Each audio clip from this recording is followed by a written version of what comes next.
Kahit saan pa sila magtago, hanapin natin sila. At titiyakin natin, mararamdaman din nila ang sakit na iniwan nila sa atin. Magbabayad sino bang lumabas sa akin sa inyo? Lintik lang ang walang ganti!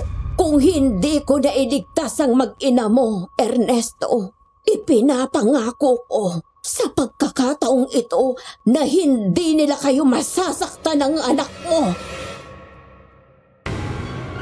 Bago natin simulan ng kwento, please like and share the video at huwag na din kalimutang mag-subscribe.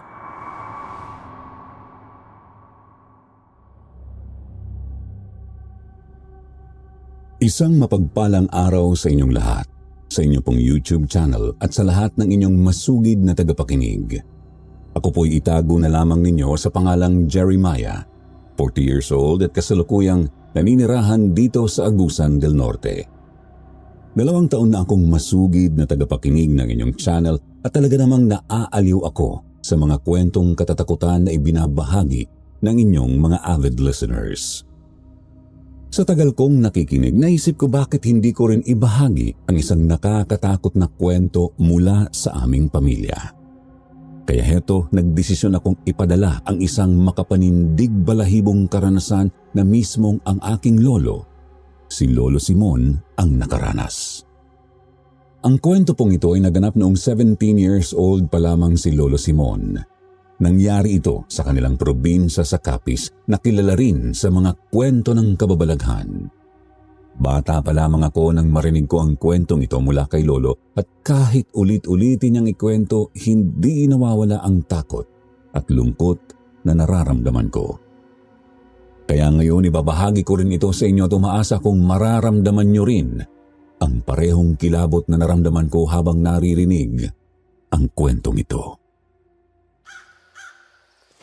Tay, sigurado ako, makakakuha tayo ng baboy ramo ngayon. Ang sarap siguro ng gawing adobo. Matagal na rin po akong hindi nakakain ng karne eh. Kaya dalian mo na dyan at huwag ka nang kukupad-kupad. Kung gusto mo kumain ng masarap, tumayo ka na riyan sa higaan at maghanda ka na para sa pangangaso natin. Opo, Tay. Eto na po, nakabangon na ako. Nagligpit na rin po ako ng higaan. Maliligo lang po ako at pwede na tayo umalis. Sabik na talaga akong makakain ng karne.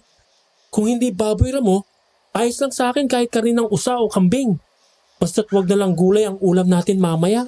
Nakakasawa na kasi ang ginisang talbos ni nanay. O siya, gawin mo na ang gagawin mo para makalis na tayo at para maaga tayong makabalik. Maaga pa lang daw ay abala na sina Lolo Simon at ang tatay niyang si Tatay Ernesto sa paghahanda para sa pagpunta nila sa gubat para kumuha ng kahoy at mangaso. Ang tatay daw ni Lolo ang gumagawa ng sibat habang siya naman ay may maliit na pana na ginagamit nila sa pangangaso. Naihanda na raw nila ang mga dadalhin nang marinig nila ang malakas na tawag ng nakababata niyang kapatid na si Adela na noon ay 8 taong gulang pa lamang. Tinanong daw ni Lolo Simon ng kapatid kung bakit tila sumisigaw ito habang tinatawag sila ng tatay nila. At siyempre, inasar pa niya ito. Uy, Adela! Pwede mo naman kaming tawagin nang hindi ka sumisigaw ah. Ang lakas ng boses mo. Abot hanggang kabilang baryo. Nainis daw si Adela sa pang-aasar ni Lolo Simon kahit ang gusto lang naman ito ay paalala sa kanila na huwag kalimutan ang hiling nitong pasalubong. Pero inasar pa rin daw ulit ni Lolo ang kapatid niya. Ano ba yung sinasabi mo ha, Adela? Nakalimutan ko na. Simon, huwag mo nang asarin ang kapatid mo at baka mag-away pa kayo niyan. Pasensya na po, Itay. Binibiro ko lang naman siya eh. Oo na, Adela. Ipipitas kita ng maraming bulaklak, iba't ibang klase, at iba't ibang kulay. Pero may isang kondisyon. Huwag kang magpasaway kay nanay habang wala kami ha. Tumango naman daw ang kapatid niya at nangakong magpapakabait basta huwag lang kakalimutan ni Lolo Simon ang mga bulaklak na hiling nitong pasalubong. Pagkatapos noon, nagpaalam na si Lolo Simon at ang tatay niya sa nanay niya at kay Adela bago sinimula ng paglalakad patungo sa kakahuyan. Tahimik na tahimik daw ang gubat nang dumating sila roon. Ngunit dama raw ni Lolo ang kakaibang lamig ng simoy ng hangin na tila nagbibigay ng babala. Habang naglalakad sila ng tatay niya, tinalasan daw niya ang kanyang pandinig at mga mata para makahanap agad ng hayop na may uuwi nila para gawing ulam. Simon, anak, tingnan mo ito. Mukhang may hayop na dumaan dito. Oo nga po, Itay. Malalaki ang bakas ng paa. Baka malaking baboy ramo ito. Kailangan nating mahuli yun, Itay. O sige, maganda ka anak. Dahan-dahan tayong lumapit para hindi mabulabog ang hayop na yan. Sinundan daw nila ang bakas ng mga paa. Sa tulong ng kanilang mga dalang sandata at kaalaman sa pangangaso, matagumpay nilang natuntun ang isang malaking baboy ramo na naghuhukay sa gilid ng mga ugat ng isang punong kahoy. Nang makita raw nila ito, agad na binigyan si Lolo Simon ng sinyales ng kanyang tatay Ernesto. Simon, sa kanan ka. Ako naman sa kaliwa. Sabay natin huhulihin ang baboy ramo na yan. Opo, Itay. Handa na po ako. At sa isang mabilis na kilos na itaboy raw nila ang baboy ramo papunta sa mas mababang bahagi ng kakahuyan. Sa tulong ng sibat ng tatay niya ay napatay nila ang hayop. Napatalon daw noon si Lolo Simon sa sobrang tuwa. Itay, ang laki nito! Maraming may lulutong ulam ni nanay sa laki ng baboy ramo na to. Oo nga anak. Tama-tama ito para sa pananghalian at hapunan natin. Tara, manguha na tayo ng mga kahoy at mamitas tayo ng bulaklak para sa kapatid mo. Para makabalik na tayo sa bahay. Habang nangunguha raw noon ng kahoy si Tatay Ernesto at si Lolo naman ay namimitas ng mga bulaklak para sa kapatid niyang si Adela, ay bigla silang nakarinig ng umuungol na parang humihingi ng tulong. Agad daw na nagkatinginan sina Lolo Simon at ang tatay niya. Itay, narinig mo yun? Boses ng bata at humihingi ng tulong. Oo anak, at parang umiiyak. Halika, hanapin natin. Kawawa naman yung bata. Sinundan daw nila ang pinagmumulan ng boses na paikot-ikot sa mga puno at dawag ng gubat. Ang boses ay hindi malinaw, halos bulong na nagmumula sa iba't ibang direksyon. May kasamang hikbi ang mga tunog, kaya lalo silang nataranta. Hindi nila alam kung saan eksaktong tutungo, ngunit nagpatuloy sila sapagkat alam nilang may nangangailangan ng tulong. Hanggang sa natagpuan nila ang pinagmumulan ng hikbi. Isang batang babae ang nakita nila na sa tansya nila ay nasa 13 taong gulang. Nakaupo ito sa lupa, nanginginig sa takot habang umiiyak. Napansin nila ang mga galos sa mga braso at binti ng bata. Tila ba ito'y dumaan sa mga matatalim na dawag. Sa tabi ng bata ay isang matandang babae na nakahandusay. Ang matanday walang malay at may malalalim na sugat sa iba't ibang bahagi ng katawan. Sa tansya nila ang matanda ay nasa 60 years old na. Anong nangyari sa inyo bata? Sino kayo at anong ginagawa niyo rito sa gubat? Tulungan niyo po kami. Ako po si Rita at siya po ang lola Celia ko. Magtitinda po kami ng luya sa kabilang baryo. Pero habang naglalakad kami, may mga masasamang loob po na humarang sa amin. Kinuha po nila ang pera namin at itinapon ang mga paninda namin. Pagkatapos po nun, itinulak nila kami sa bangin. Nanginginig daw ang bata habang ikinikwento ang nangyari. Si Lolo Simon naman daw ay napahawak sa kanyang dibdib, ramdam ang awa sa maglola. Tay, sobrang namang sama ng ginawa sa kanila ng mga taong yun. Anong gagawin natin, Tay? Tutulungan natin sila anak. Di natin sila pwedeng iwan dito sa gubat. Baka mamaya ay mas lalo silang mapahamak dito. Binuhat daw noon ng tatay ni Lolo Simon si Lola Celia habang inalalayan naman niya ang batang si Rita na hirap sa paglalakad dahil sa mga sugat nito. Habang tinatahak nila ang daan pauwi, patuloy daw nilang kinakausap ang bata para pakalmahin ito. Huwag kang mag-alala. Malapit na tayo sa bahay. Doon makakapagpahinga kayo ng lola mo. Ako pala si Simon. Kuya Simon na lang ang itawag mo sa akin. At siya naman ang tatay Ernesto ko. Salamat po, Kuya Simon. Salamat din po sa iyo, Tatay Ernesto. Walang anumang bata. Malapit na tayo sa amin. Konting tis na lang.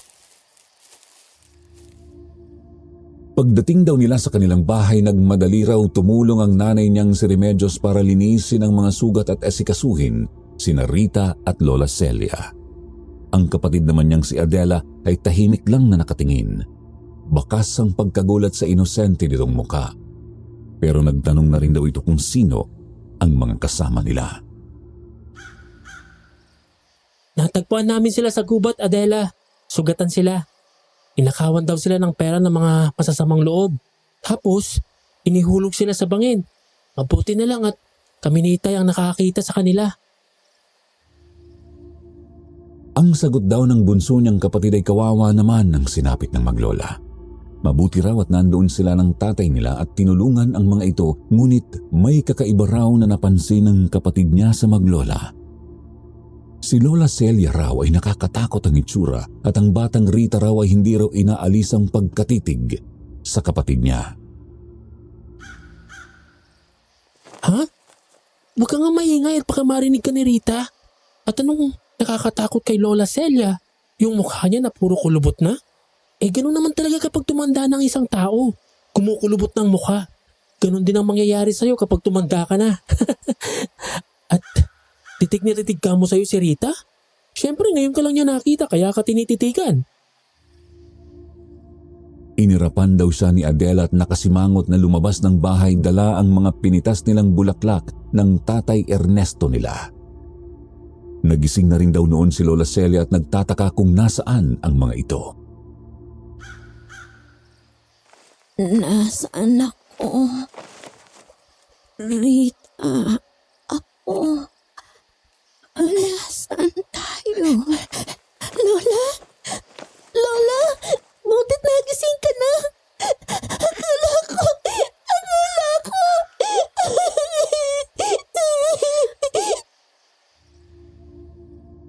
Yumakap daw si Rita sa kanyang lola ng mahigpit, tila ayaw na itong bitawan. Napahigbi ito nang marinig ang mahina ngunit malinaw na tinig ng kanyang mahal na lola. Huwag ka nang umiyak, Apo. Hindi naman nawala ang lola. Nang marinig daw ng tatay ni Lolo Simon ang iyakan sa kwarto ay lumapit daw ito roon para ipaliwanag ang nangyari sa matanda. Lola, nakita namin kayo ritong apo mo sa gubat, sugatan at wala kayong malay. Ang sabi ng apo nyo, may mga masamang loob daw na humarang sa inyo. Ninakawan kayo, sinira ang inyong mga paninda at itinula kayo sa bangin. Nga pala, ako po si Ernesto at ito ang panganay kong anak, si Simon. Siya naman ang asawa ko si Remedios. Yung bunso kong anak na si Adela naman ang nasa labas ng bahay. Totoo yun, iho. Totoo na may mga lalaking humarang sa amin at kinuhang dala naming pera. Pati mga paninda namin, sinira nila. Hindi pa nakontento ang mga walang hiya. Inihulog pa kami sa bangin na maglola. Mabuti nga at buhay pa kami. Kaya nga po, Lola. Akala ko iiwan mo na ako eh. Ayoko pa mamatay ka, Lola. Ayoko pa po. Tahan na, Apo. Kita mo naman na buhay pa ang lola. Kaya huwag ka nang umiyak. Matagal pa tayong magkakasama. Huwag kang mag-alala. Ligtas na kayo ngayon. Wala nang masamang mangyayari sa inyo ng lola mo. Maraming salamat pala sa inyo. Baka kung ano nang nangyari sa amin ng apo ko kung hindi nyo kami kagad natagpuan. Walang anuman, Lola. Ang mahalaga, ligtas na kayo. Napag-alaman ko na mahirap pala ang iyong sitwasyon.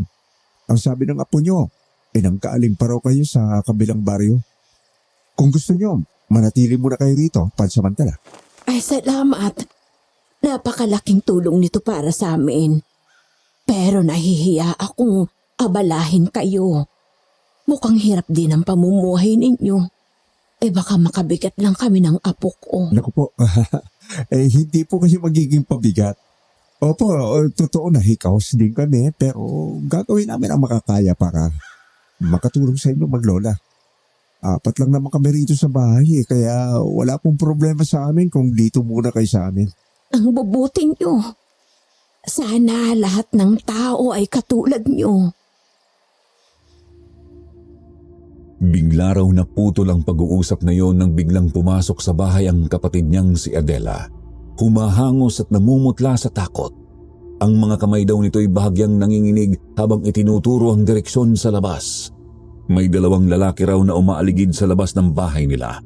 Ang sabi pa ng kapatid niya, mukhang hindi raw mapagkakatiwalaan ng mga yon. Nang marinig daw ni Rita ay umiyak na naman ito at sinabing baka nasundan sila ng mga masasamang loob na nanakit sa mga ito. Baka sila po yun. Baka bumalik yung mga masasamang lalaki na nakit sa amin ni Lola. Nagkatinginan daw sina Lolo Simon, Tatay Ernesto at ang kanyang nanay Remedios. Agad na tumayo ang tatay niya at kinuhang tabak na nakasabit sa dingding. Walang lalabas ng bahay. Ako ang titingin kung sino ang nasa labas. Opo, Itay. Mag-iingat po kayo. Agad daw na lumabas si Tatay Ernesto, hawak ang tabak nito. Ngunit nang makarating ito sa labas, wala raw itong nakita. Kaya bumalik na ito sa loob ng bahay. Wala namang tao sa labas. Baka naalaman nila na alam natin na naandun sila kaya umalis na. Huwag kayo matakot. Hanggat narito ako, walang makakapanakit sa inyo na kahit sino. Tama po si Itay. Magaling po makipaglaban si Itay gamit ang kanyang tabak. Kilala si Itay na pinakamalakas na lalaki dito sa lugar namin. Kaya hindi uubra ang mga damuhong yun. Subukan lang nila na sumugod dito at yari sila kay Itay. Iniutos daw noon ni Tatay Ernesto na wala munang lalabas ng bahay nung araw na yon para sa kanilang kaligtasan. Nang sumapit ang gabi, pagkatapos nilang maghapunan, naisip daw ni Lolo Simon na dumungaw sa bintana. Ngunit may nakita siyang mga mapupulang mata na tila kumikislap sa dilim at titig na titig sa bahay nila. Dahil sa kuryosidad, tiningnan niyang maigi kung sino o ano ang nagmamay-ari ng mga matang yun. Nanlaki raw ang mga mata niya at nanindig ang kanyang mga balahibo nang makita niya ang nilalang na nagmamay-ari ng mga matang yun. Dali-dali raw niyang tinawag ang Tatay Ernesto niya. Tay! Tay! May nakita po ako sa labas. Ano yun, anak? Anong nakita mo? Bumalik na naman ba yung mga lalaking nakita ng kapatid mo kanina? Hindi po, Itay. Hindi mga taong nakita ko sa labas kundi 2 malaking aso po, Itay. Kulay itim na aso. Nanlilisik po ang mga mata nila at parang may malalaking pangil. Umaaligid po sila sa bahay natin at parang nagmamatsyag. Ano? Gaya ng sinabi ko sa inyo, walang lalabas. Dito lang kayo, ha? Titingnan ko kung ano ang nakita mo sa labas, anak. Pero, Tay, mukhang hindi po ordinaryong mga aso yung nasa labas. Parang kasing laki po ng leon. Ngayon lang po ako nakakita ng ganong kalaking aso. Ano ka mo? Aso? Kasing laki ng leon? Anong kalokohan niya, Simon? Huwag mo akong pinaglolo kung bata ka. Hindi po ako nagsisinungaling. Totoo po ang nakita ko, Itay. Nakakatakot po ang mga mata nila at ang mga pangil nila na matatalim. Nang bigla raw nagsalita si Lola Celia. Huwag ka ring lalabas, Ernesto. Mapanganib ang mga nilalang na nakita ng anak mo. Anong ibig mo sabihin, Lola Celia? Bakit mapanganib? Maaaring ang nakita ng anak mo ay mga ungo. Ano po yun, Lola? Ang ungo ay isang uri ng aswang na nagbabagong anyo bilang hayop. Karaniwan ay aso, baboy o malaking ibon para makalapit sa mga tao nang hindi agad napapansin. Kung ang sabi mo, Simon, na umaaligid at nagmamatsyag sila rito, Malamang may binabalak silang masama. Baka sinusubukan nilang maghanap ng pagkakataon para isakatuparan ang balak nila. Hindi. Hindi, maaari. Hindi ko akalain makakarating dito sa lugar natin ang aswang na gumagala raw sa kabilang baryo. Ibig pong sabihin ay totoo yung aswang na gumagala at nang bibiktima raw sa kabilang baryo, Itay? Diyos ko, delikado tayo rito. Baka atakihin tayo ng mga aswang na yun, Itay. Lola, hindi po kaya yung nakita ni Adela kaninang umaga na dalawang lalaki sa labas ng bahay na umaali-aligid? Sila rin yung mga aswang na ungo na nakita ni Kuya Simon. Lola, kung ang mga nakita niya ngayon ayon din ang mga masasamang loob na nanakit sa atin kanina, baka tayong binabalikan ng mga yon, Lola. Kasi dalawang lalaki rin yung mga nanakit at nagulog sa atin sa bangin. Nalaman na nila nandito tayo. Pero kung mga aswang yung mga gumawa sa inyo ng masama at nanakit, di ba dapat nilapan na nila kayo kanina? Ang mga aswang na ungo ay kadalasang umaatake sa gabi. Partikular na sa madidilim na lugar o tuwing malapit ng maghating gabi. Dahil sa mga oras na yun ay doon sila pinakamalakas at aktibo. At mahina naman sila kapag umaga. Sa tingin ko hindi aswang yung mga nanakit sa atin, Apo. Mga taong halanglang ang bituka ang sumalbahe sa atin kanina. At saka, kung aswang sila, hindi sila uubra sa akin. Bakit po, Lola? Bakit hindi po obra sa inyo ang mga aswang? Dahil ako ay isang albularya. Hinding-hindi ako basta malalapitan ng mga aswang dahil kaya ko silang labanan. Albularya po kayo, Lola? Oo, Kuya Simon. Isang magaling na albularya ang lola ko.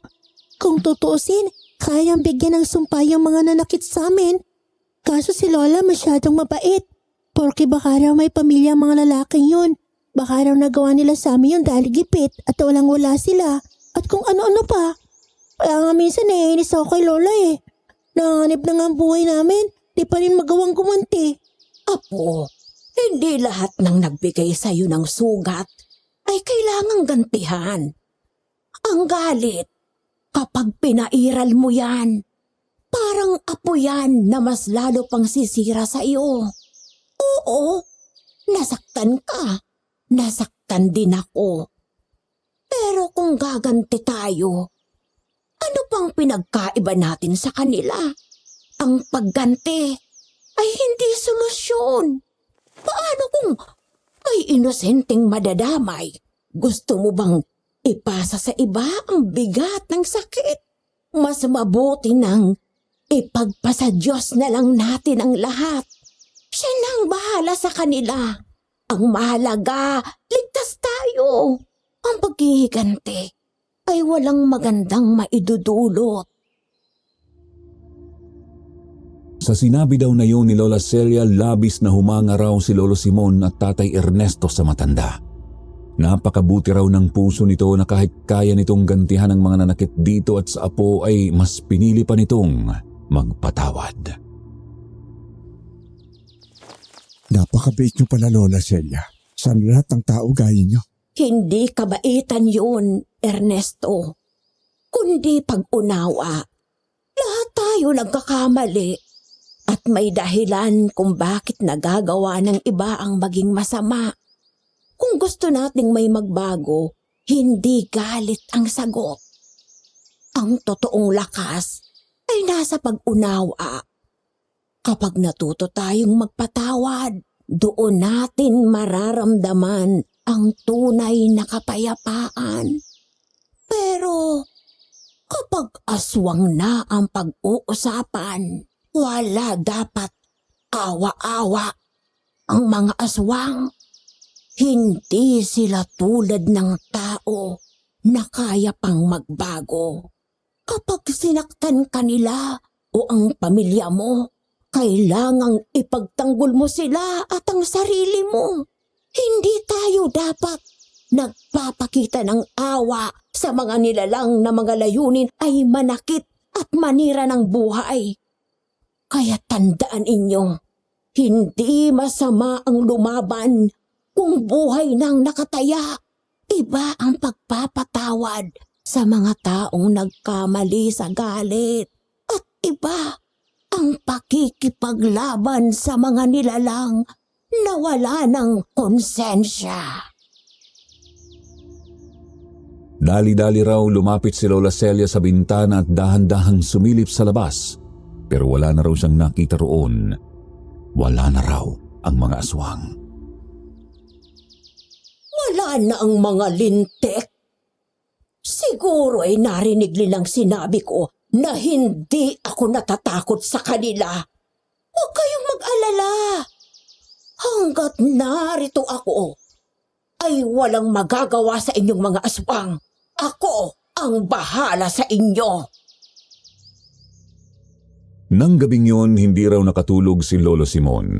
Paulit-ulit daw niyang naaalala ang nakita niya sa labas ng bahay nila. Mga aswang. Ramdam daw niya ang kaba sa dibdib. Natatakot na baka bumalik ang mga aswang na ungo na sinabi ni Lola Celia. Pero kahit paano, napawi raw ang takot niya. Naisip niya na kasama naman nila si Lola Celia, isang magaling na albularya. Alam niya na hindi nito hahayaan na may masamang mangyari sa kanila. 2 araw pa ang lumipas at kasama pa rin nila ang maglolang Lola Celia at si Rita. Nakita raw niya na mas maayos na ang kalagayan ng mga ito. Magaling na raw ang mga sugat ng maglola. Tumutulong din daw ang maglola sa mga gawaing bahay. Si Lola Celia kahit maedad na ay napakasipag. Masarap daw itong magluto. Si Rita naman kahit bata pa ay kayang-kaya na ang mga mabibigat na gawain tulad ng paglalaba, pagsasalok ng tubig sa balon at pagsisibak ng kahoy. Kung si Lolo Simon, Tatay Ernesto at Nanay Remedios ay giliw na giliw sa maglola dahil mababait ang mga ito at walang masamang tinapay, napapansin naman daw noon ni Lolo Simon na tila hindi panatag ang bunso niyang kapatid na si Adela sa maglola. Uy, Adela! Bakit pa parang ayaw mong makihalubilo kina Lola Celia at Rita? Ang bait-bait ka nila sa atin. Ang sabi raw ng kapatid niya ay nararamdaman nitong may kakaiba sa maglola na hindi nito matukoy, lalo na raw kay Rita, kaya ayaw na ayaw nitong makipaglaro sa bata. Palaisipan daw noon kay Lolo kung bakit ganun ang nararamdaman ni Adela sa maglola. Habang iniisip daw ni Lolo Simon ang sinabi ng kapatid, may kung anong gumapang na malamig na pakiramdam sa batok niya na hindi niya maipaliwanag. Pero binaliwala niya iyon. Isang araw nagpasya sina Lolo Simon at Tatay Ernesto na muling magtungo sa gubat. Kailangan na raw nila ulit mangahoy para may panggatong at mangaso na rin para sa dagdag na pagkain. Kampante raw sila nang umalis sila ng bahay. Alam naman daw nilang naroon si Lola Celia kasama ang nanay at ang kapatid niyang si Adela. Kung sakali raw na magbalik ang mga aswang, alam nilang may pagtatanggol ng albularyang si Lola Celia ang nanay at ang kapatid niya.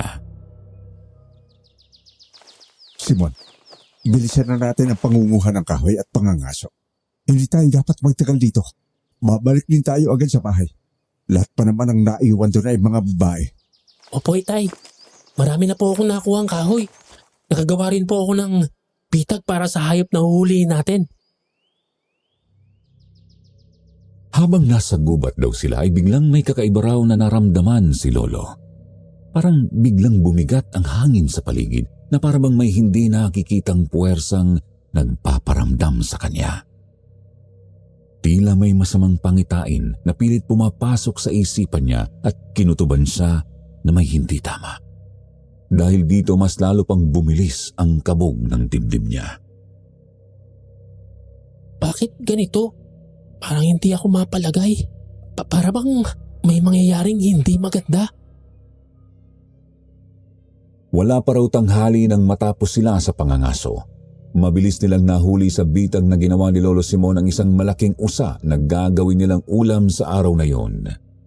Sa isip ni Lolo Simon dapat ay masaya siya dahil maaga silang makakauwi. Ngunit kahit anong gawin niya, hindi mawala ang kaba sa dibdib niya. Anak, bakit bigla kang naging balisa dyan? May gumugulo ba sa isip mo? Tay, kanina pa po ako kinakabahan eh. Hindi ko po alam. Parang may kung anong bumubulong sa akin na bumalik na tayo sa bahay. Bilisan po natin ang paglalakad. Baka naman pagod lang yan, nak. Hindi bale. Pagdating natin sa bahay ay paluluto agad natin sa nanay mo o kay Lola Celia mo ang nahuli nating usa. Siguradong masarap ang karne nito. Kaya marami ka na namang makakain at tsak natanggal ang pagod mo. Ilang minuto lang ay nasa harap na sila ng bahay nila. Laking gulat daw noon ni Lolo Simon nang makitang sira ang pinto ng bahay nila na gawa sa sawali. Parang sinadyang sirain ng kung sino. Narinig din nila ang malakas na pag-iyak ng batang si Rita. Mas lalo raw siyang kinabahan at bumilis ang tibok ng puso niya kaya nabitawan na niya ang mga kahoy na dala niya. Maging ang tatay Ernesto niya ay nabitawan na rin ang bitbit nitong usa at patakbo nilang tinungo ang kanilang bahay. Anong nangyari rito? Remedios? Adela? Ay! Adela! Lola Celia! Rita! Diyos ko! Remedios! Adela, anak! Hindi! Nay! Adela! At sa paghakbang daw nila papasok sa loob ng bahay ay mas nagulantang pa sila at halos hindi makagalaw sa nakita nilang kahindik-hindik na tanawin.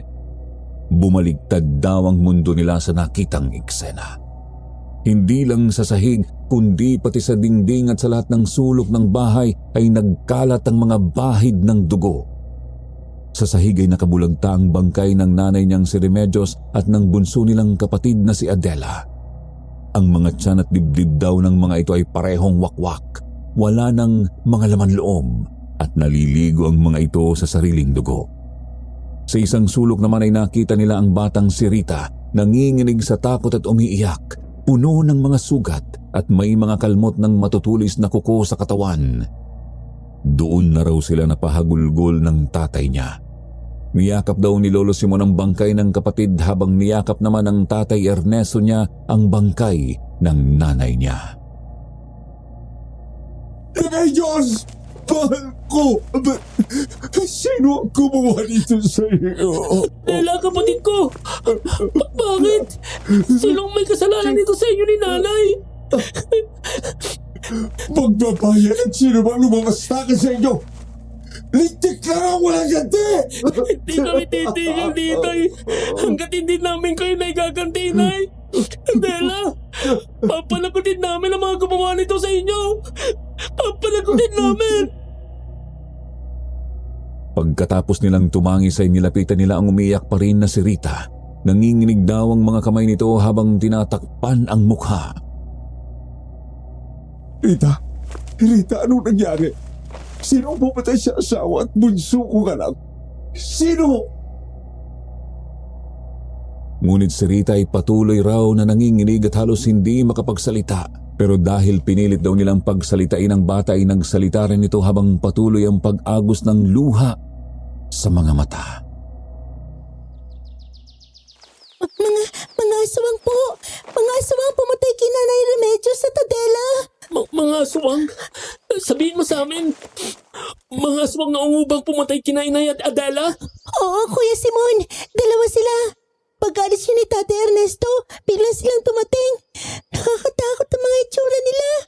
Malalaking aso sila na may matatalas na kuko, tsaka matutulis na mga pangil. Wala pong awa nilang nilapas si Ali Remedios tsaka si Adela. Tinangka po ni Lola Celia labanin yung mga aswang, pero sobrang lakas po nila. Pati po si Lola kinuha nila eh. Muntik na rin po nila ako lapain. Pero nagmakaawa lang po si Lola sa kanila na wag akong papatayin kapalit ng buhay ni Lola. Baka nga po pinatay na rin po nila si Lola. Ang mga walang hiyang aswang. Pagbabayarin ko sila ng mahal. Buhay ng mag-ina ko ang kinuha nila. Buhay rin nila ang sisingilin ko. Tutulungan po kita, Itay. Hindi natin sila titigilan. Ang ginawa nila sa pamilya natin, hindi pwedeng walang kabayaran. Kahit saan pa sila magtago, hanapin natin sila. At titiyakin natin, mararamdaman din nila ang sakit na iniwan nila sa atin. Napuno raw ng hinagpis at kalungkutan ang buong bahay nila. Pareho silang nagluluksa sa harap ng karumal-dumal na sinapit ng kanilang mahal sa buhay. Pero hindi maitatago ang paghahangad ni na Lolo Simon at Tatay Ernesto na makaganti sa mga aswang na nagwasak sa kanilang pamilya. Tay, gawin po natin ang lahat para mapanagot ang mga demonyong aswang na yun. Kailangan natin silang hanapin. Hindi pwedeng matapos na lang ito ng ganito. Hindi natin ito palalampasin, anak. Ipalalasap natin sa mga halimaw na yun ang galit natin.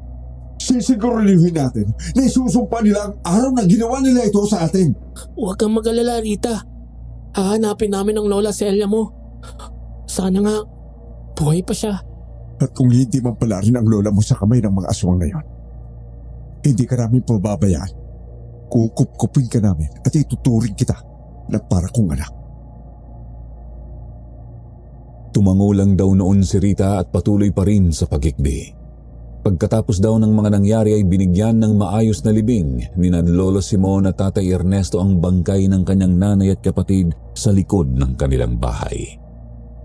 Inalayan daw ni Lolo ng magagandang bulaklak ang puntod ng nanay at ng kapatid niya. Ang mga paborito raw na mga bulaklak ni Adela ang inilagay niya sa puntod ng kapatid. Gusto man nila itong iburol, hindi na raw nila ginawa dahil tiyak na pag-uusapan pa ng mga tao ang nangyari at ayaw na raw nila na pagtsismisan pa ang pagkamatay ng nanay at kapatid niya. Ang mahalaga lang sa kanila ng tatay niya ay makaganti sa mga aswang. Isang gabi habang mahimbing daw na natutulog si Rita ay hindi naman daw dalawin ng antok si Lolo Simon. Nakahiga lang daw siya at nakamulat ang mga mata. Samantalang ang Tatay Ernesto naman niya ay abala raw noon sa paghahasa ng tabak.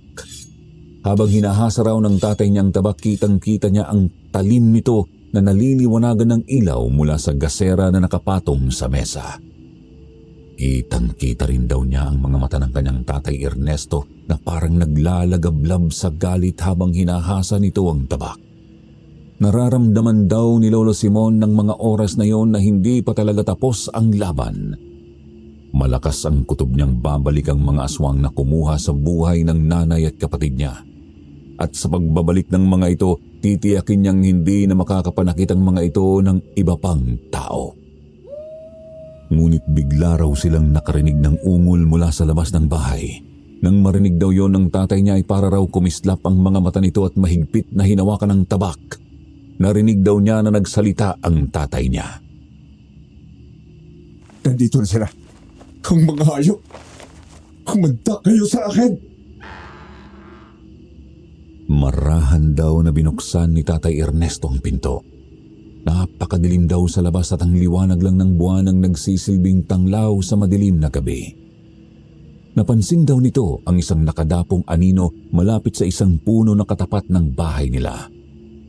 Mas lalo raw nitong hinigpitan ang kapit sa hawak na tabak at dahan-dahang lumapit.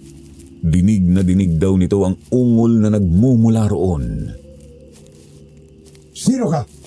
Lumabas ka kung sino ka man! Huwag kang magtago sa lihim! Ngunit laking gulat daw ni Tatay Ernesto nang masilip ang nakadapang katawan. Si Lola Celia daw yun. Nanginginig, puno ng sugat ang buong katawan at umuungol na parang hirap na hirap sa bawat paghinga. Agad daw na tumakbo si Tatay Ernesto palapit sa nakadapang matanda. Lola Celia, ano nangyari sa'yo? Bakit ka nakaganyan?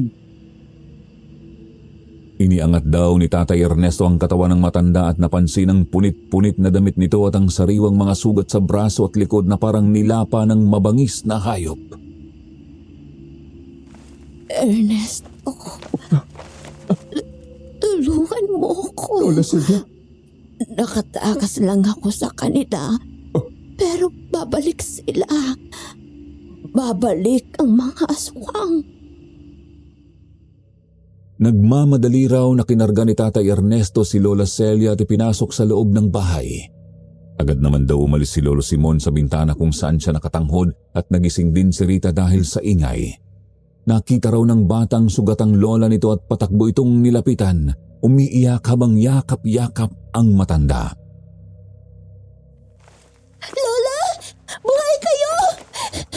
Akala ko pinatay na kayo ng mga aswang! Buhay kayo, Lola! Salamat sa Diyos! Si Lolo Simon naman daw ay napaluha na rin. Nakaramdam din daw siya noon ng inggit kay Rita dahil mabuti pa ang lola nito ay nakaligtas sa mga aswang. Pero ang nanay at kapatid niya ay hindi. Pero hindi na lang niya ipinahalata. Itay, buhay po si Lola Celia. Paano po siya nakatakas? Nasaan daw po ang mga aswang? O anak, nakatakas daw si Lola Celia mula sa mga halimaw. Pero ang sabi niya, babalik daw ang mga yun dito. Subukan nilang talagang bumalik dito at gugulok ang mga ulo nila sa lupa. Pagkakataon na natin yan, Tay.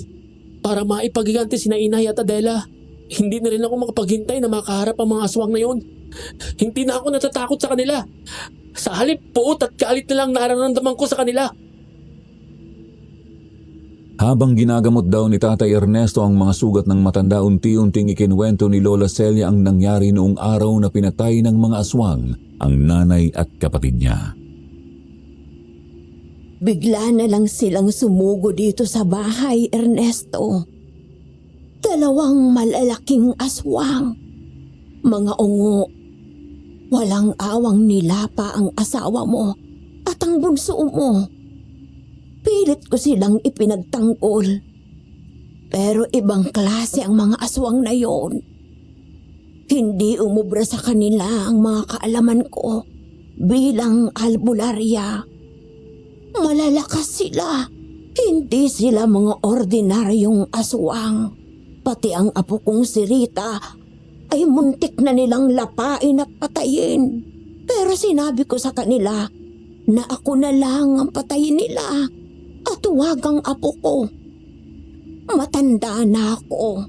Kaunti na lang ang ilalagi ko sa mundo. Kaya ng mga oras na yun ay nakahanda na akong mamatay. Hayaan lang nilang mabuhay ang apo ko. Nakita raw ni Lolo Simon na napahinto sa pagsasalita si Lola Celia. Nangingilid daw ang luha nito habang yakap ang apong si Rita. Inayaan nilang apo ko na mabuhay. At ako ang tinangay nila sa loob ng gubat. Dinala nila ako sa isang kuweba kung saan sila nagtatago. Marami sila doon. Meron silang pinuno na isang matandang aswang at siya ang nag-uutos sa mga alagad niyang aswang na mambiktima at pumatay ng mga tao. Pero akala nila ay hindi ko makikilala yung 2 aswang na sumugod dito at pumatay kina Remedios at Adela. Nakilala ko sila. Sila rin yung 2 lalaking nagnakaw at nanakit sa amin ang apo ko. Tama ang apo ko.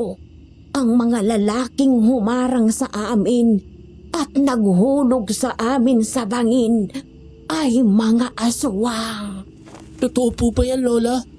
Yung mga masasamang loob na nanakit at nanghulog sa inyo ni Rita sa bangin? Sila yung mga aswang? Oo. Sila nga, Simon. Tandang-tanda ko ang mga mukha nila.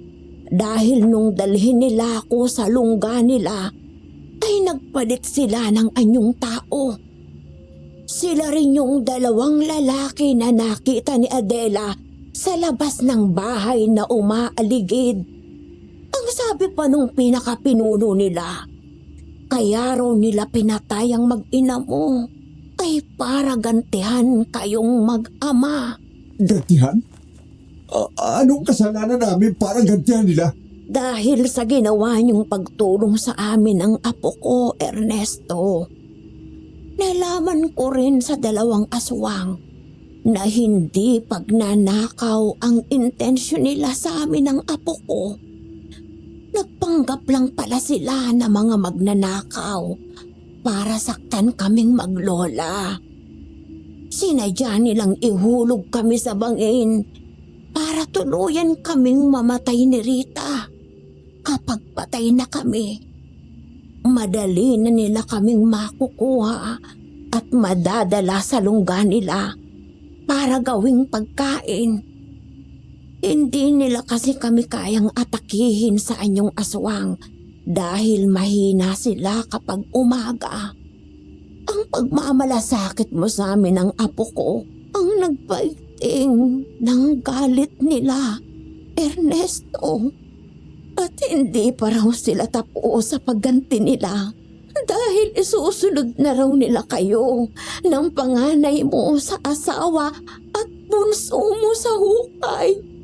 Mga hayop talaga sila. Mga walang kaluluwa. Patawarin niyo kami, Ernesto. Simon, kung hindi dahil sa amin ni Rita, ay hindi kayo nadamay. Wala kayong kasalanan, Lola. Hindi po namin pinagsisihan ang ginawa namin pagtulog sa inyo. Mga biktima rin kayo rito.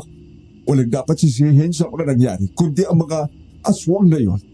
Buhay ng mag-ina ko ang kinuha nila. Ngayon, buhay rin nila ang sisingilin ko. Hindi ko sila titigilan! Tutulungan kita, Itay. Hindi na nila muli tayong masasaktan. Makinig kayo sa akin. Kailangang maghanda tayo. Hindi sapat ang tapang ninyo at ang tabak mo, Ernesto. Kailangan natin ng mga mabisang pamuksa sa kanila. Maghanda kayo ng bawang, kalamansi, asin at buntot pagi. Ang mga yan ang tatapos sa mga halimaw. Napatango naman daw sina Lolo Simon at Tatay Ernesto. Sa kabila ng galit at hinagpis, ramdam nilang tama ang sinabi ni Lola Celia. Kailangan nilang paghandaan ang susunod na pag-atake ng mga aswang na ungo. Yan ang gagawin namin. Paghahandaan talaga namin sila, Lola Celia. Hindi nila muli magagawa ng masama ang pamilya ko. At titiyakin kong magbabayad sila ng mahal dahil sa ginawa nila sa amin. Tutulong din ako sa inyo. Hayaan niyong makabawi ako sa inyong mag-ama. Kung hindi ko nailigtas ang mag-ina mo, Ernesto, ipinapangako ko sa pagkakataong ito na hindi nila kayo masasaktan ng anak mo. Mas lalo raw hindi nakatulog si Lolo Simon at ang Tatay Ernesto niya nung gabing yun. Pinag-iisipan nila kung paano ang gagawing paghanda sa muling pag-atake ng mga aswang sa kanila. Simon, anak, kung babalik dito ang mga aswang, siguraduhin natin na sapat ang panlaban natin sa kanila, ha? Bukas, ay bibili tayo sa bayan ng mas marami pang asin at bawang. Opo, Itay. Pati po kalamansi dahil takot din sa kalamansi ang mga aswang. Tama ka, anak. Mabuti alam mo yan. Pero tandaan mo, hindi lang asin, bawang at kalamansi ang panlaban sa kanila. Ang matibay na pananalig sa Diyos ang pinakamalakas nating sandata.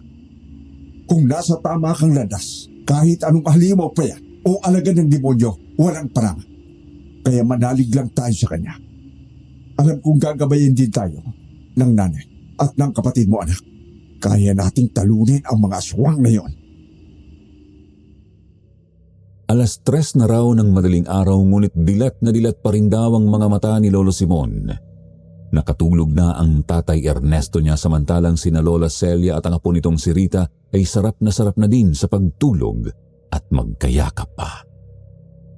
Hindi raw nakatiis si Lolo Simon. Bumangon siya at nagtimpla ng kape. Pagkatapos ay lumabas ng bahay. Habang nakaupo sa isang kahoy na bangko, ramdam daw niya ang bawat higop ng kape na tila nagbibigay ng bahagyang init sa nanlalamig niyang pakiramdam. Ngunit bigla na lang daw siyang nakaramdam ng isang kakaibang ihip ng hangin.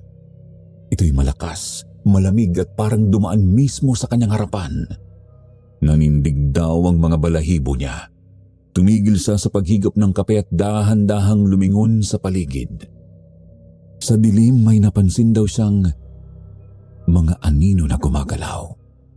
Hanggang sa makita niya ang 2 malalaking itim na aso na kasing laki ng leon. Ang mga mata raw ng mga ito ay mapupula, nanlilisik at tila bumabaon sa kaluluwa niya. Hindi raw siya maaaring magkamali. Ang dalawang asong iyon ay parehong nilalang na nakita niya noon habang nakasilip siya sa bintana.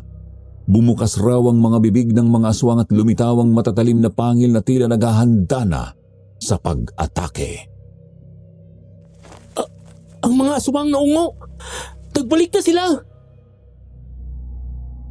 Tatakbo daw sana noon si Lolo Simon papasok ng bahay para tawagin ang tatay Ernesto niya, ngunit sa hindi may paliwanag na dahilan, bigla raw nanigas ang kanyang katawan. Para raw may puwersang pumipigil sa kanya. Ramdam daw niya ang napakalamig na hangin na bumalot sa buo niyang katawan. Hindi niya magawang sumigaw at kahit anong pilit niya ay walang boses na lumalabas sa kanya. Naramdaman din niyang pumihit ang kanyang katawan paharap sa mga aswang. Ang mga paa niya ay parang may sariling isip. Dahan-dahan daw siyang naglakad palapit sa mga halimaw. Anong nangyayari sa akin? Kusang kumikilos ang katawan ko papalapit sa mga aswang. Pilit daw niyang pinipigilan ang sarili na lumapit sa mga aswang, ngunit wala siyang magawa. Parang naging sunod-sunuran ang kanyang katawan sa isang di nakikitang puwersa. Sa bawat hakbang daw niya ay lalo siyang nilalamon ng takot. Nang makalapit na raw siya sa mga aswang, naramdaman daw niyang bumigat ang talukap ng kanyang mga mata. Ang huling naaalala niya daw ay ang mga malalaking pangil na nag-aabang sa kanyang paglapit, at pagkatapos daw noon ay kadiliman. Bigla na lang daw naramdaman ni Lolo Simon na masakit ang buong katawan niya. Kaya nang dahan-dahan niyang imulat ang mga mata, nakita niya ang sarili niya na nasa loob ng isang kuweba. Ang tanging ilaw daw na nagbibigay liwanag sa loob ay ang apoy na nagmumula sa mga sulo. Kumuha raw siya ng lakas at dahan-dahang tumayo mula sa matigas na papag na hindi niya alam kung paano siya napunta roon. Anong nangyari? Nasaan ako? Bakit ako narito? Habang naglalakad siya at nagmamasid, bigla raw siyang may narinig na boses mula sa likod niya. Mabuti at gising ka na, iho. Napalingon daw si Lolo Simon sa likuran niya at nakita ang isang matandang lalaki na ang itsura ay puro kulubot na ang mukha at puro uban na ang buhok. Sa tansya niya ay nasa 70 to 80 years old na ito. Kumpara kay Lola Celia, mukhang mas matanda pa ang matandang yun. Maya-maya nanlaki ang mga mata niya nang makita na kasama ng matanda ang dalawang aswang na ungo at iba pang mga tao na tila naninirahan sa loob ng kuweba. Teka, anong ginagawa ko rito? Bakit ako dinala ng mga aswang na yan dito? Mga aswang din kayo, no? Dinala niyo ako rito para patayin at kainin tulad ng ginawa niyo sa nanay at kapatid ko? Mga demonyo kayo! Galit na galit si Lolo Simon. Sa init ng ulo niya nakapulot siya ng malaking bato na matulis. Akmang babatuhin niya ang mga aswang, ngunit isang lalaki na malaki ang katawan na nasa likod ng matandang lalaki ang pumigil sa kanya. Mabilis siya nitong nilapitan at hinawakan siya sa braso. Bitiwan niyo ako! Mga halimaw kayo! Kayo ang dapat mawala sa mundo! Pagbabayaran yung ginawa niyong pagpatay sa nanay at kapatid ko! Bitiwan mo siya, Samuel. Hindi natin siya dinala rito para saktan. Humanahon ka muna, iho. Wala kaming masamang balak sa'yo o sa pamilya mo. Wala kaming ginagawang masama. Nagulat daw si Lolo Simon sa sinabi ng matanda, ngunit tiningnan daw niya ito ng matalim. Magsasalita pa sana siya nang bigla na lang ulit nagsalita ang matandang lalaki. Makinig ka sa akin, iho. Ako si Tunying at ako ang namumuno rito. Oo, kami ay mga aswang na ungo. Pero hindi kami namimerwisyo sa mga tao. Namumuhay kami na parang mga normal na tao, tulad mo. Ngunit mas pinili namin na manirahan dito sa loob ng kuweba para magkaroon kami ng mas tahimik na buhay. Hindi kami kumakain ng karne ng tao. Karne lamang ng mga hayop ang kinakain namin. Hindi raw makapaniwala si Lolo Simon sa narinig niya. Hindi raw yun ang mga aswang na iniisip niyang mga mamamatay tao. Pero punong-puno pa rin ng katanungan ang isip niya. Bakit niyo ako dinala rito? Paano niyo ako nadala rito? Anong ginawa niyo sa akin? Anong kailangan niyo sa akin? At sinong aswang ang pumatay sa nanay at kapatid ko? Teka lang, iho. Isa-isa lang at mahina ang kalaban. Dinala ka rito ng mga kasama ko upang makausap ka namin. Ginamitan ka nila ng hipnotismo, kaya madali ka nilang nadala rito. Baka kasi kapag lumapit sila sa iyo at nakipag-usap ng direkta, hindi mo lang sila pakinggan. Hindi ako naniniwala sa inyo. Kayo ang mga aswang na gumagala sa mga baryo. Isa sa inyo ang pumatay sa nanay at kapatid ko. Makinig ka sa akin, iho. Hindi kami ang mga aswang na gumagala at umaaligid sa mga baryo. At mas lalong hindi kami ang pumaslang sa nanay at kapatid mo. Ang tunay na salot at may sala ay ang maglolang Celia at Rita. Mga aswang din sila na tulad namin. Kalahi namin sila. Ang maglolang yon ay mga aswang na ungo. Ano? Sina Lola Celia at si Rita? Hindi! Imposible! Hindi sila aswang na kagaya nyo. Nagsisinungaling lang kayo. Gusto nyo lang isisi sa iba ang kasalanan nyo. Hindi kami nagsisinungaling. Dating nakakulong sa kuwebang ito si Celia at ang apo niyang si Rita. Ngunit nakatakas sila. Ang maglolang yon ang pumatay sa nanay at sa kapatid mo. Sila ang masasamang aswang na gustong pumatay at kumain ng tao. Sila rin ang dahilan kung bakit umaaligid sa bahay ninyo ang dalawang kasama namin para hulihin ang maglola na yon at tapusin na ang kanilang kasamaan. Ngunit hindi sila makakuha ng tiempo dahil baka madamay kayo ng pamilya mo. Hanggang sa huli na ang lahat, pagdating ng mga kasama namin sa bahay ninyo, ay napaslang na ng maglola ang nanay at kapatid mo. Pagkakataon na rin sana nila na mahuli ang maglola, subalit bigla kayong dumating na mag-ama. Kaya wala silang nagawa kundi ang umalis dahil baka sila pa ang mapagbintangan ninyo. Hirap pa rin daw si Lolo Simon na tanggapin ang lahat ng sinabi ng matandang si Tunying. Tila ayaw nguyain ng kanyang utak ang mga detalye tungkol kina Lola Celia at Rita bilang mga aswang. Paano nangyari yun? Inakilala niya si Lola Celia na isang mabait na albularya na itinuring na nilang miyembro ng pamilya. At ang batang si Rita na inosente at napakalambing na apo sa lola nito. Napahawak na lang daw noon si Lolo Simon sa kanyang ulo, pilit na inuunawa ang mga bagong impormasyon. Hindi pa rin kapanipaniwalang mga sinasabi nyo. Ang sabi ni Lola Celia ay isa siyang albularya na kaya rin makipaglaban sa mga aswang. Tutulungan niya kami na puksain kayo. Paano magiging masama ang isang tao na gustong tumulong sa kapwa niya na namatayan ng mahal sa buhay? Kung ano-anong kasinungalingan ang sinasabi nyo. Iho, gusto kong intindihin mo ang mga sinasabi ko sa iyo. May mga bagay na hindi mo pa nakikita. Ang maglolang yan, sila ang dahilan kung bakit nawasak ang pamilya mo. At ano ka mo? Sinabi ni Celia na isa siyang albularya? Ay lahat na yata ng kasinungalingan ay nasabi na niya sa inyo. Nanganganib kayong mag-ama sa kanila kung hindi mo kami papakinggan. Baka naman kasi kayo lang ang nagpubunto ng sisi sa kanila dahil sa galit nyo. Hindi ba kayo ang may dahilan ng lahat ng ito?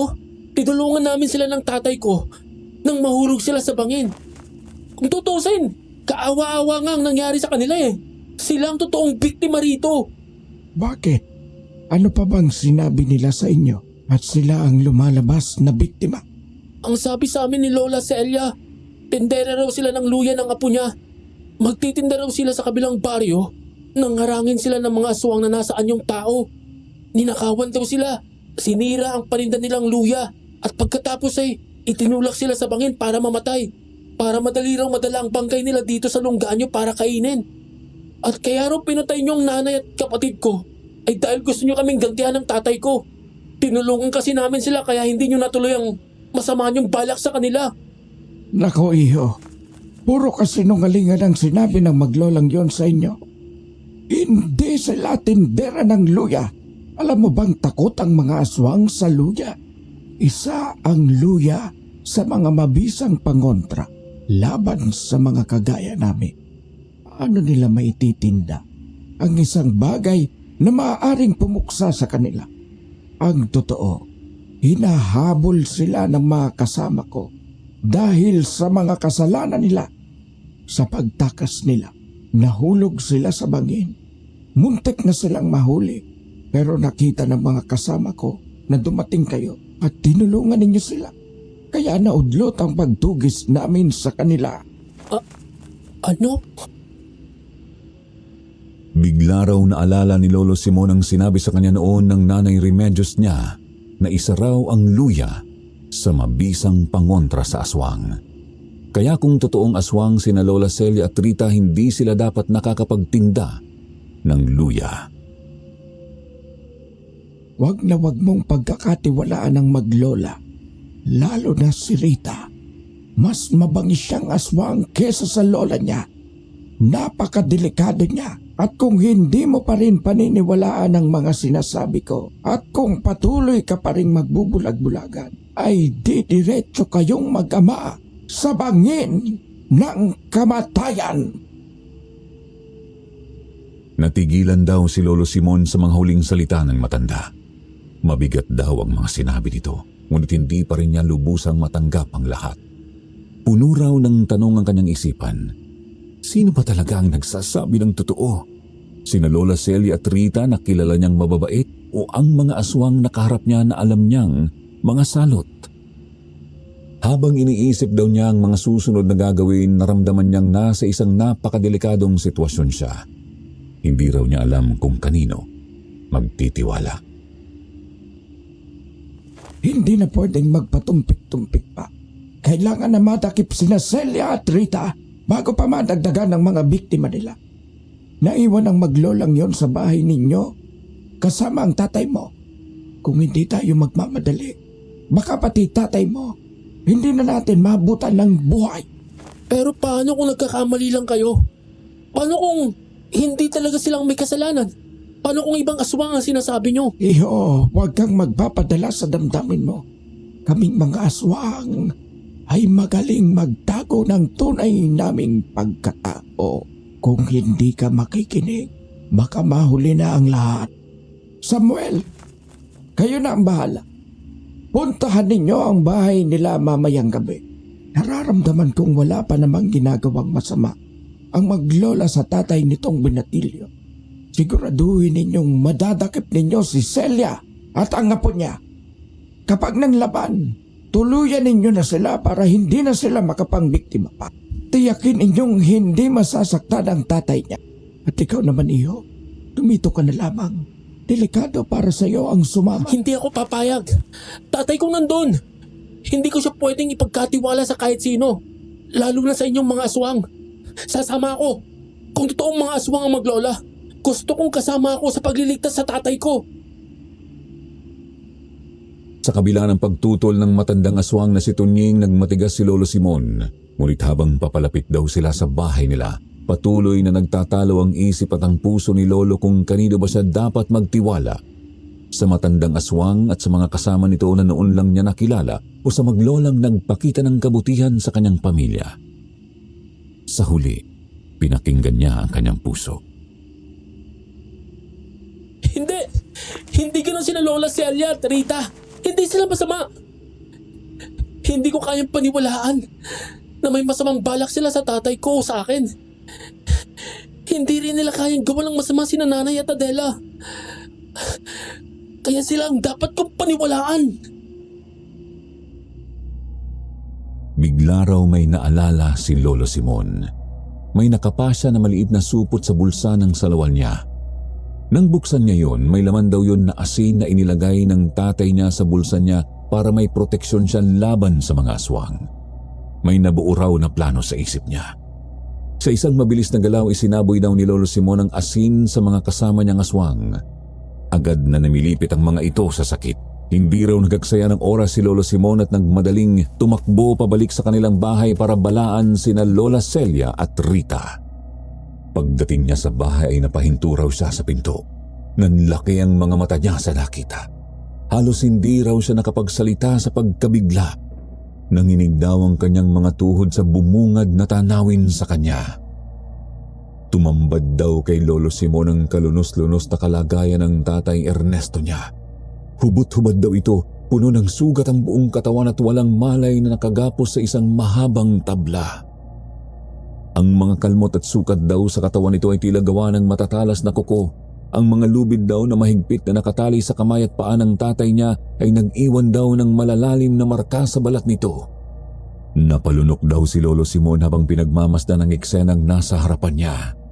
Ramdam daw niya ang bigat na tanawing yon at tila bumagal ang oras habang ang mga mata niya ay nakatuon sa mahabang tabla na nagsilbing altar ng pagdurusa ng tatay niya. Diyos ko! Tay! Sinong may gawa nito sa'yo? Tila tumigil daw ang mundo ni Lolo Simon. Pinaghalong matinding awa at galit daw ang naramdaman niya noon. Pilit daw niyang ginising ang tatay niya habang nanginginig ang boses niya sa kaba at takot. Tay, gumising ka! Tay! Ano pong nangyari? Sinong may gawa nito sa'yo? Tay, sabihin mo! Sino? Habang paulit-ulit daw niyang ginigising ang tatay niya ay nakarinig siya ng nakakakilabot na mga pagtawa na bumasag sa katahimikan.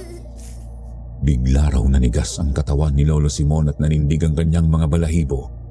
Kilala niya raw ang mga boses na yon. Ang mga halakhak ng mga ito ay gumapang sa buo niyang pagkatao na nagdulot ng kilabot na tila nagpapahiwatig ng mas masahol pang panganib. Dahan-dahan daw siyang lumingon sa direksyon ng mga paghalakhak. Halos mabuwal daw siya sa nakita niya. Naroon sina Lola Celia at Rita, parehong nakangisi sa kanya. Ang mga kamay daw ng mga ito ay puno ng dugo at ang mga mata ay nanlilisik sa matinding kasamaan.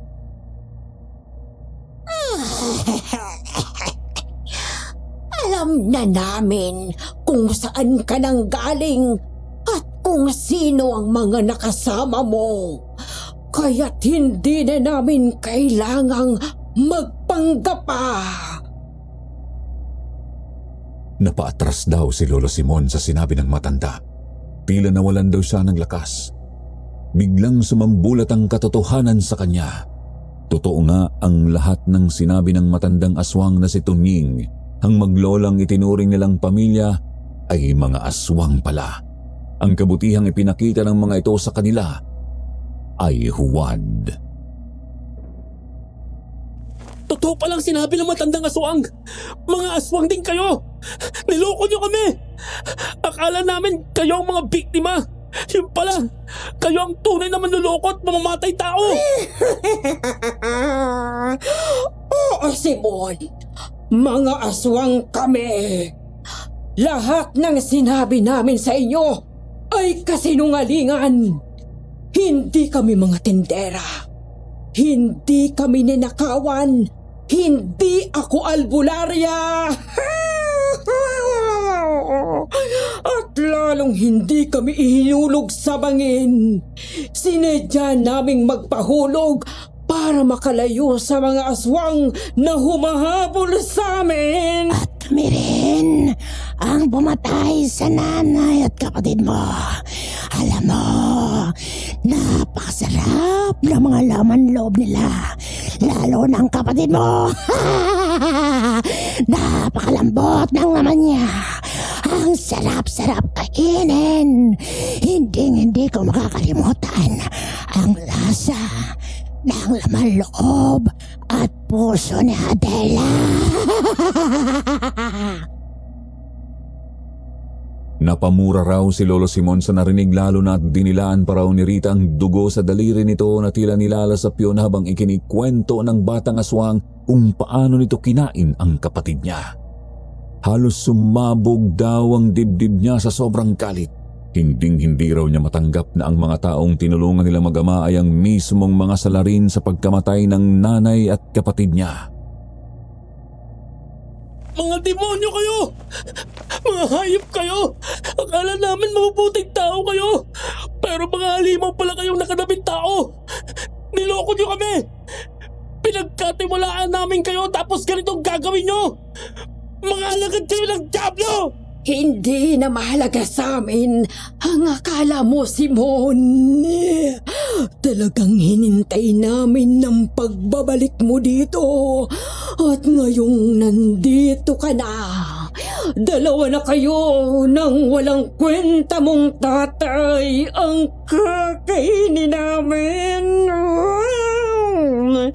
At itong tatay mo, mahina naman itong tatay mo eh. Hindi naman ito umubra sa amin ng apo ko.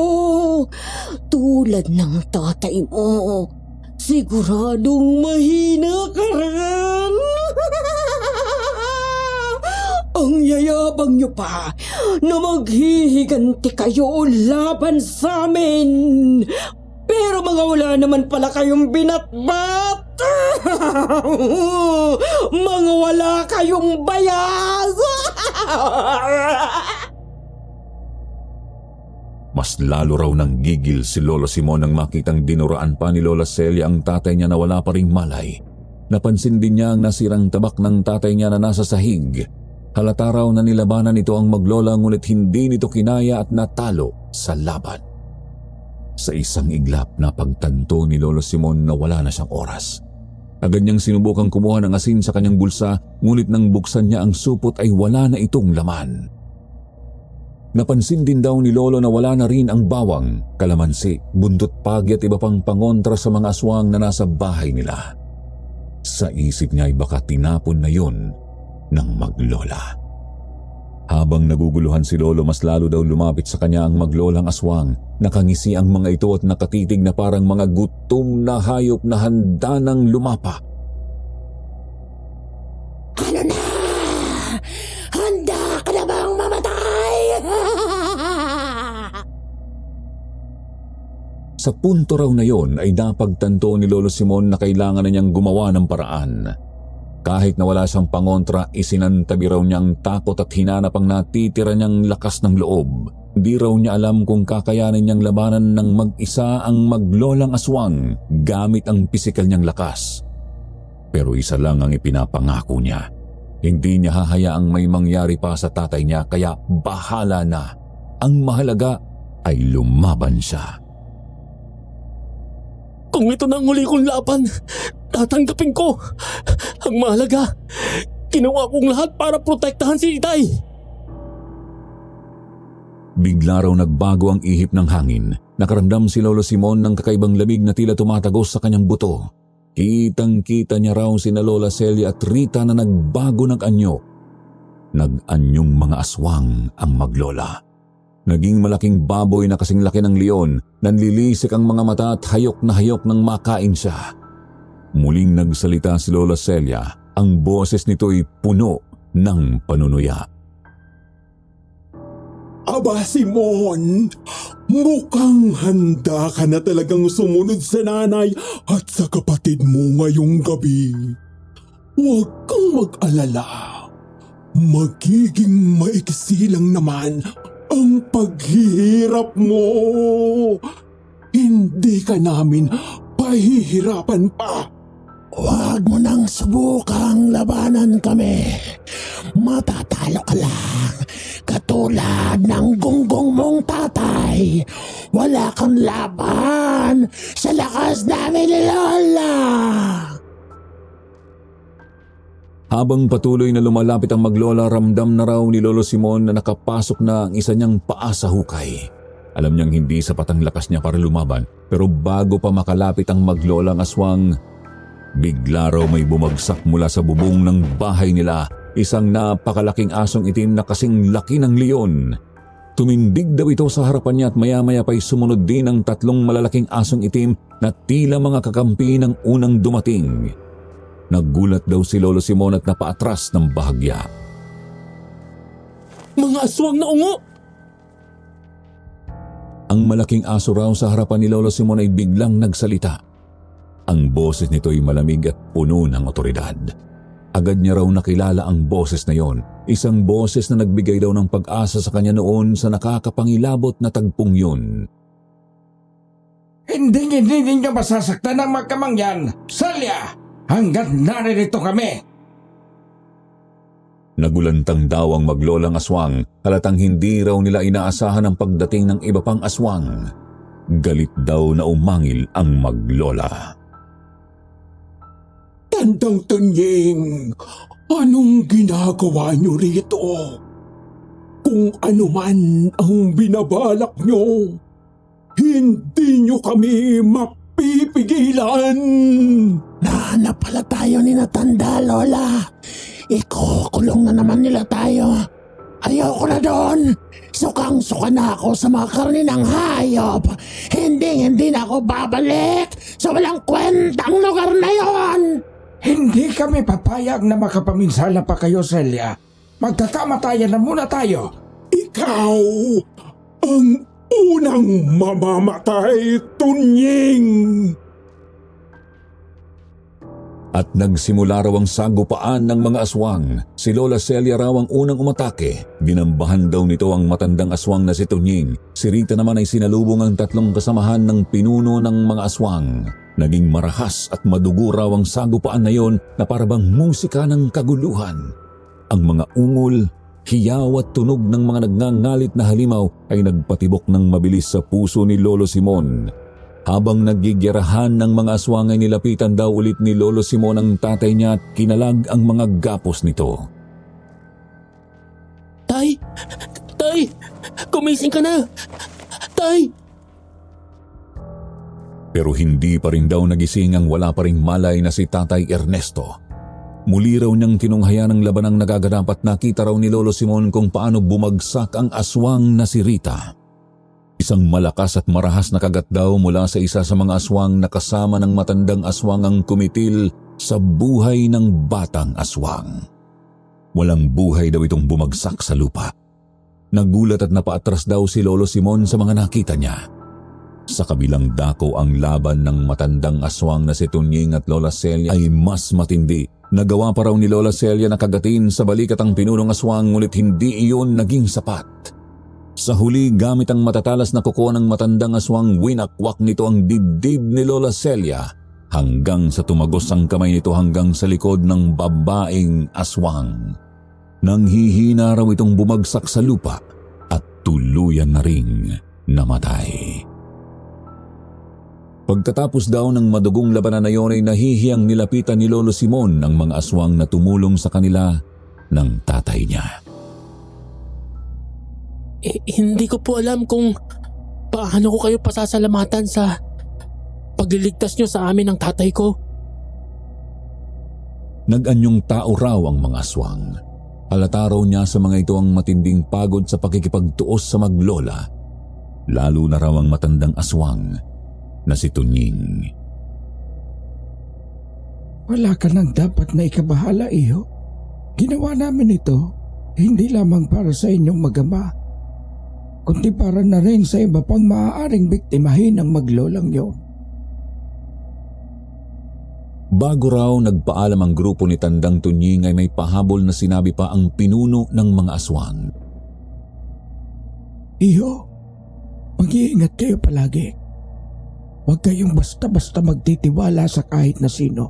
Maging leksyon na sana sa inyo ang inyong naging karanasan. Hanggang sa tuluyan na raw naglaho sa dilim ang mga aswang. Ilang saglit pa ay nagkamalay na rin daw ang tatay ni Lolo Simon. Agad niya raw itong nilapitan at niyakap. Tay, salamat sa Diyos at gising ka na. Anong nangyari, anak? Nasa na yung maglolang aswang? Inatake nila ako kanina. Mga aswang pala sila, anak. At sila rin ang pumatay sa nanay mo at sa kapatid mo. Nilabanan ko sila pero Natalo nila ako. Sobrang lakas nila. Akala ko'y lalapain na rin nila ako eh. Tapos na, Itay. Wala na sila. Patay na ang maglolang aswang. May mga tumulong po sa atin at ligtas na tayo ngayon. Nabigyan na rin ng hustisya ang pagkamatay ni Nanay at Adela. Ikinuwento raw ni Lolo Simon kay Tatay Ernesto ang lahat ng nangyari. At sa lahat ng sinabi niya, kitang-kita raw niya ang naging reaksyon ng tatay niya. Hindi raw ito makapaniwala sa narinig. May mga mabubuting aswang pala, anak. Hindi ko akalaing posible yun. Pero dahil sa mga ikwento mo sa akin, naniniwala na ako.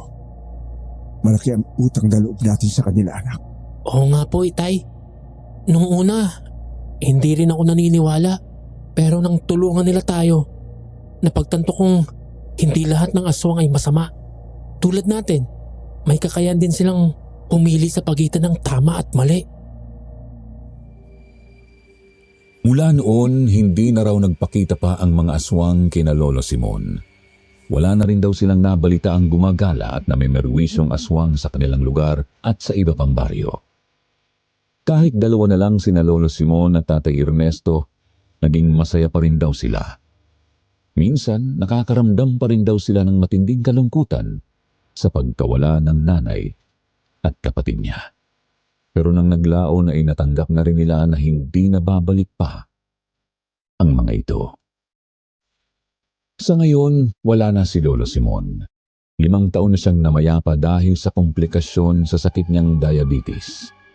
Pero buhay na buhay pa rin sa alaala ko ang karanasan ito na ikinuwento niya sa akin.